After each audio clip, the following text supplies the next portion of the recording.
Let's get educated. That's why we're here, to bring you the stories impacting K-12 classrooms and college campuses. It's time for a little education.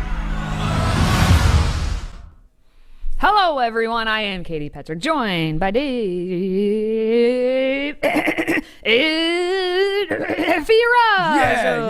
Yeah. Let's do it. I knew you'd enjoy that. Now, as many of you do know, our K-12 classical online school is enrolling students for this upcoming fall. So, hey, what are you waiting for?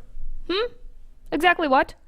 You should go right now to FreedomForSchool.com to request your free information packet. That's FreedomForSchool.com. And when you go there, you just say, hey, educated, you're the ones who sent me here, and now I have my free information packet, and now I'm going to enroll students because we want them to have a good education. Now, West Virginia schools, meanwhile, are beefing up the security, and they're going high-tech this upcoming fall, adding facial recognition cameras to all public entrances that will help determine whether a person is safe to enter their buildings. Interesting. Yeah. What do we think about this one? Yeah, West I'm Virginia. really concerned about facial technology, recognition. I don't have it on my phone. I don't use it. Anyway, it's kind of biblical stuff in a way, some of this technology. But at some West Virginia schools, they're going to use facial recognition to ID sex offenders and other unwanted people. And these are going to be installed at the schools. So it's not a brand new idea, but it's interesting that the public education system is finding a way to, because once you bring something in, even though it might be for a good reason or a good cause, it can be abused and people can take advantage of the system. People can find a way to get away from this. Anyway, it's interesting, but these are the public schools there. They've got the software that will be implemented, and it's going to alert administrators to any unwanted guests or even sex offenders, according to Tim Cash. Now, we've got a video to set this up, and then we'll come back and talk more about it. Starting this semester, St. Therese is using facial recognition software. It's one of the first schools in the country trying the technology. Similar systems are already used in some airports, train stations, even sporting events. Do you feel safer? I do believe this technology has created a safer environment for our children. We can see where we couldn't see before. Here's how the real network software called Safer works. First, video cameras are placed around the building. You got a camera here. Then you register in the school computer. Once approved, your name is added into the system. Then when you get to the school door, you don't even have to ring the doorbell. Just smile, and the system lets you right in so you can go straight to the front desk. Now just used for staff here.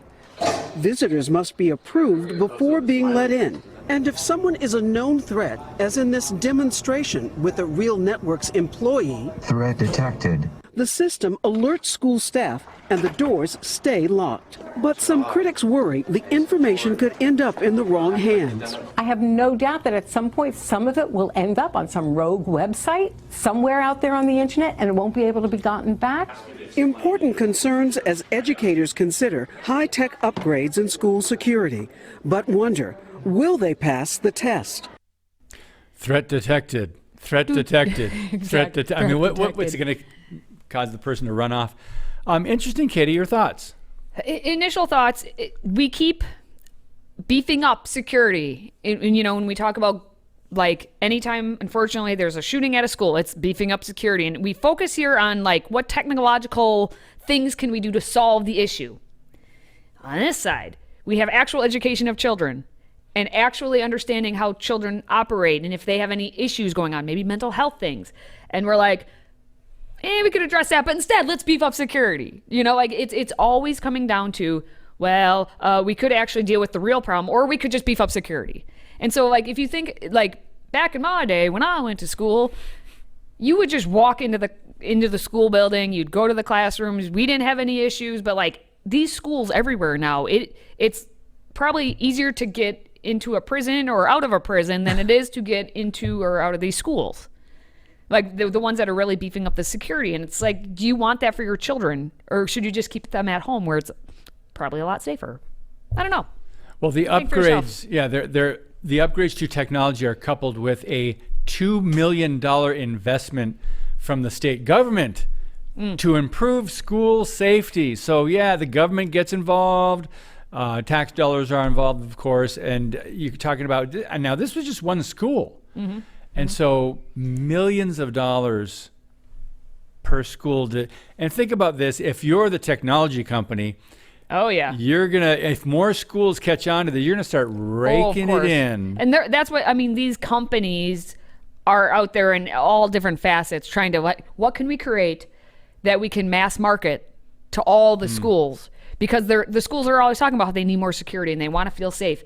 Well, that's a huge market across the nation when you have thousands upon thousands of schools that you could easily, if you could, even in one big city, sell it just to the one city. I mean, that company could be their entire business. So the fact that this is happening, that they are creating these options, these schools are getting inundated daily with like sales pitches on this type of stuff. Yes. So, you know. So let's look at what the system can do. We have some bullet points on this. So it's a live video analytics platform, Rockwatch, and it'll be used to identify visitors and help administrators manage building access before guests enter. Let's go down to the bullet points. It can be used to approve or deny visitors before they enter the premises, detect incidents or intruders, including long guns. That's interesting. Configure smart alerts for any device, and count or locate missing children during an incident. That's interesting as well. And my understanding of that is all of the children would have to be in this facial recognition system. And then when they get them, I'm sure there's cameras inside, like maybe in the gym or whatever, where you can see all the students and they can count and they can find out who's missing. That's interesting. It's going to take a lot of money, but that's an interesting point. Does it include, after that student has their surgeries, top surgeries and bottom surgeries and all the surgeries that cosmetic surgeries they're getting their now, identity. Do they have to then get a new photo taken? Yeah, what if they identify as... Is it bigoted of them to ask for a new photo? They're gonna run into that snag, and there will be legislation on that. It's gonna be discriminatory, right? Sure. They're gonna come up with something like, you know, the trans community. Wait a minute, that's discriminatory because that's who I was. I'm not that anymore. Not that person anymore. The person you have in your facial rec system. How dare you? Because I identify as someone that's not that person. Anyway, still to come.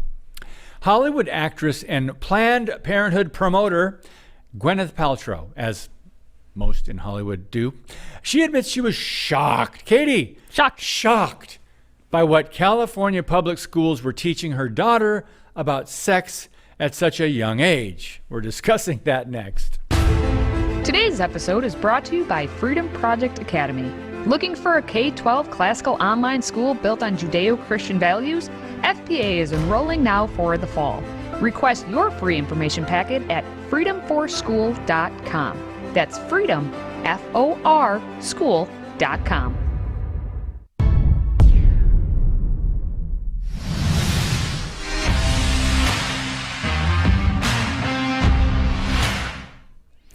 Gwyneth Paltrow, actress.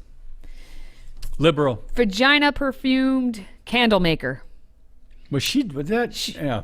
Yep. She is shocked, though. Shocked that, actually, I guess we're shocked that she favors a more gentle approach to discussing sex in school than what actually her kids were receiving for the information when they were in 6th grade. Now, Gwyneth Paltrow has said during an interview that I remember my kids both went to this fantastic elementary school here in Los Angeles. Right. They taught them sex ed in 6th grade, which, like, yeah, okay. But I really was not prepared with the information that they came home with. They taught them everything. Everything. Anything you are thinking, they taught the 11, 12-year-olds. Told them everything. I swear. Now, I don't have Gwyneth Paltrow's like accent down, but you can imagine how she said those words. Now, she noted that even her daughter, Apple, who is now 18. Is that a real name? Yes. Yes. Apple? Yes. Were you not around 18 years ago when she was born? No. Oh, David. Unfortunately, do they have a son, Orange, or? How dare you? Sorry. How dare you? Anyway, so Apple, her daughter was disturbed. Yes, by what she was being taught. Yeah. Apple said, It sounds so funny to say Apple said. Apple said. The Apple said. The Apple said. I will never forget. Okay, it's actually Mom saying about Apple. Okay, but Mom's anyway, talking fine. about her daughter. I will never forget Apple and her best friend Emily sitting at our kitchen banquet in shock, like color drained from their face. They're like, "Do people do this?" That's what Mom. So, and you're like, the moral of this story, or part of it. Is there a moral to this story? The moral story? of this immoral, odd story is even the leftist, progressive, secular progressive liberals in the movie industry, entertainment industry in Hollywood have children that are also uber liberal and anything goes in a weird worldview, right? Many of them have. They were shocked at some of the sex ed. well, here's the deal. This is confusing to me. Okay, so Gwyneth Explain. Paltrow is an adamant, outspoken supporter of Planned Parenthood, Okay, as most of Hollywood is. right? Yes.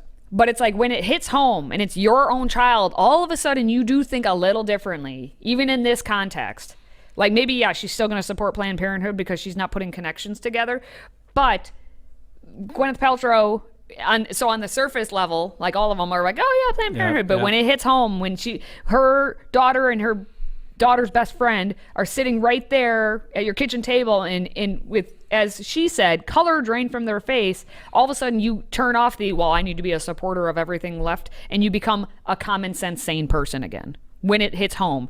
And if we could actually have that hit home more, maybe our country would not be doomed. But I digress. In utter news, yes, utter news. I got that. The end of the world may be upon us as the federal government considers banning chocolate milk, chocolate milk, Chocolate milk? from public schools. Yeah, we're going to talk about that next. Today's show is sponsored by our friends at MyPillow. Save up to 66% on pristine quality bedding, towels, slippers, signature pillows, and much more when you use the code EDUCATED. That's EDUCATED. Educated. Support this show and a great American company.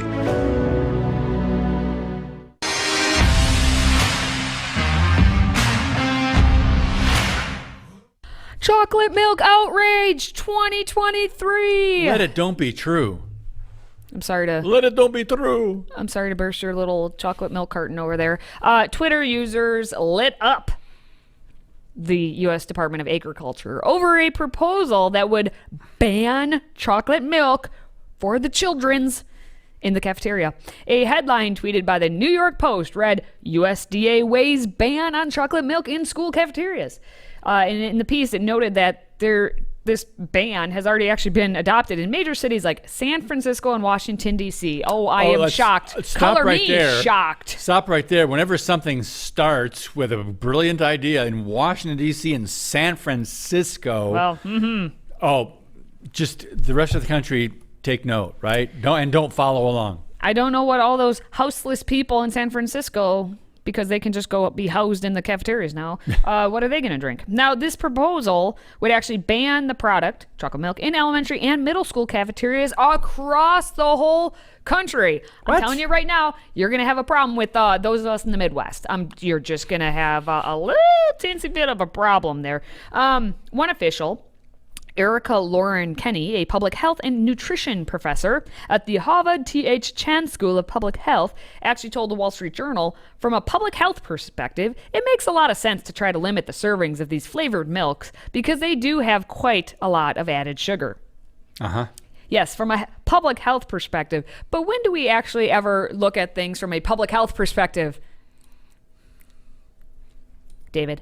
You know what I'm saying? Past couple years, maybe? What? Past couple years, public health perspective? What about Couple 3 years ago? Anything happen over the past couple 3 years ago from a public health perspective? Let's see, Anything? like 2020 or something like that? Anyway, 2019? Now opponents, common sense people, have questioned the ban, and they noted the ridiculousness of taking a product that most kids like and that has 9 essential nutrients in it, and they say you can't drink this, you have to drink plain? Question mark. Now, of course, how dare they ban chocolate milk and not white milk?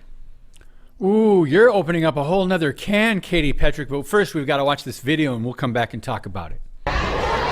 Lunchtime, snack time, anytime. Chocolate milk is a favorite for a lot of kids. But now the USDA says some of this has as much sugar as soda.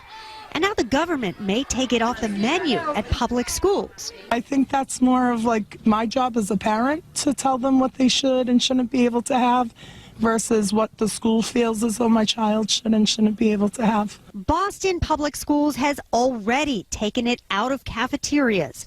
All milk is unflavored. No flavored milk will be offered. But here in Watertown, it's still up for grabs at school. Not all flavored milk is created equal. The USDA recommends no more than 10 grams of added sugar per serving in flavored milk. And according to this label, 17 grams, that's too much. New England Dairy, which represents local dairy producers, says flavored milk has its benefits. Calcium, vitamin D, and potassium.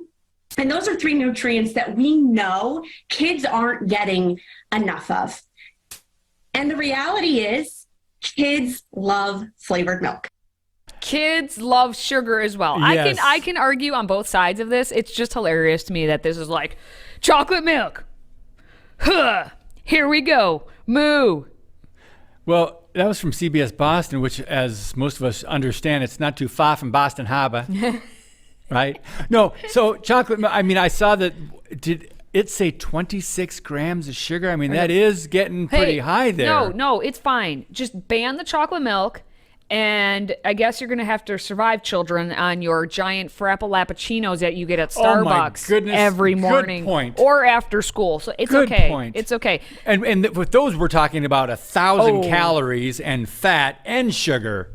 And not a lot of protein. Like chocolate milk does offer you some protein. Okay, you make a good argument. Yeah. Some of the responses that we got from Twitter are saying, why don't you just ban happiness? Just ban happiness, why don't ya? I like Steve McLaughlin up there. He says, yeah, that's what's causing obesity. A half pint of milk. Not the lack of movement or added sugar and deadly high fructose corn syrup and additives in everything they eat. From school day, or every school day should have at least 2 exercise periods. I mean, as someone who loves to, be physically fit and active and moving, we could counter all of that. One of the best things to do after if you go for if you do like a weightlifting session and maybe you should do some gymnastics and that, or CrossFit as I call it, drinking some chocolate milk is good for recovery. I'm just putting it out there. It is. 9 grams of protein in a serving. You heard it here, Uneducated. Legal Insurrection said, why don't they serve children cardboard? Phineas Farquhar said, nanny state wants to suck all the fun out of life. Katie, you had a good one, didn't you? Was there another one you wanted to read, or no? Did we get to that? All of them are good. Yeah. Just ban happiness. Yeah, that's good. That's nice. Yeah. It's true. It's true. All right, still to come, the oldest dog in the world has just turned 217 years old. In dog years. Now we're going to introduce you next to Bobby. If you have a smartphone, tablet, Roku, or Apple TV, consider downloading the Freedom Project Media app.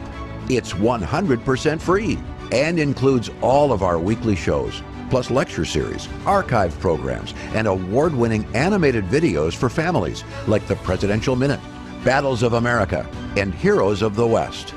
Don't rely on the social media giants to keep you informed. Simply download the Freedom Project Media app from your app store and allow notifications. And we'll let you know when a new video is ready.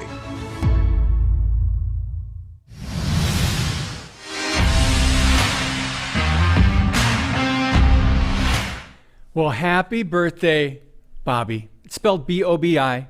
The world's oldest living dog, and I thank our producer Mike Menzel for tossing me a bone on this story. I'm a dog lover. I've had a pack of 2 dogs, then 3 dogs, and now we're starting all over with our next pack of 3 dogs. And but he's old. I mean, over 200 in dog years, because you multiply by 7, I guess, or more. He was born 1992. If you know nothing about dogs, I mean, the oldest dog I've ever had lived to be 16. Oh, wow. 16. Some small dogs can live longer, like maybe 20 years, but that's a lot. So this is a rural Portuguese village. I don't know what they're feeding them, We'll find out in a minute, though. It's interesting. Bobby's owner, Lionel Costa, said it will be a very traditional Portuguese party that they're going to throw for Bobby. Local meats and fish are going to be served to guests, and extra for Bobby, who only eats human food. Ooh. That is interesting because, a lot of people, a lot of pet food companies say human food is bad for dogs. Well, here's a 31-year-old dog, which has got to be some kind of record. It is a record. And they're giving Bobby human food. Mm-hmm. Something's going on here, so they must be doing something right. Or maybe it's just this unique dog and it's in his genes. Well, one of the biggest contributing factors to his longevity is what they say is a calm, peaceful environment. So you take that, a calm, peaceful environment, and you take feeding him human food. I don't know. There's some interesting things. I don't know if you want to do that to your dog or not. Well, here's the deal. It sounds like something all of us should take advice from. We should be in a calm environment, peaceful environment, and eat good quality foods. Yeah. And we too can live to be 31 or 200 over 200 years old. We too can live a good long life. Now, in case you're wondering, yeah, but is that dog really 31 or are they just making it up? Well, according to a veterinary service who registered Bobby back in 1992, and the age has been verified by another pet database and all of this other stuff. Like, it's almost as if Bobby's owners knew he'd live a good long life here. And actually, he's coming from good genes himself, because Lionel has owned several old age dogs in the past, including Bobby's mother, Gira, who lived to the age of 18. Wow. However, he never imagined that any of his dogs would reach their 30s.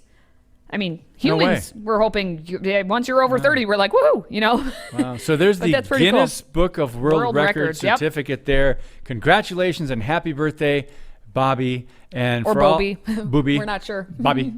For all of you viewers out there, if you have dogs, may your dogs live to extended old ages, and may they be healthy. Yes, but here's the thing. What they need to do is also roam free in the forests and never be chained or leashed. So if right now you feel like you're chained or leashed, metaphorically, to a desk, get up and walk around. Go eat some good food. Yeah, get up and move. And make sure it's a calm, peaceful environment that you're surrounded And if you want to have a chocolate milk, I'm just saying, go for it. Have that chocolate milk. Anyway, make sure you are hitting the like button right now if you're watching us on social media, and send us your feedback. We always like to read your thoughts. Now, for David and myself, thank you for watching, thank you for listening, and thank you for supporting this show. Until next time, stay educated.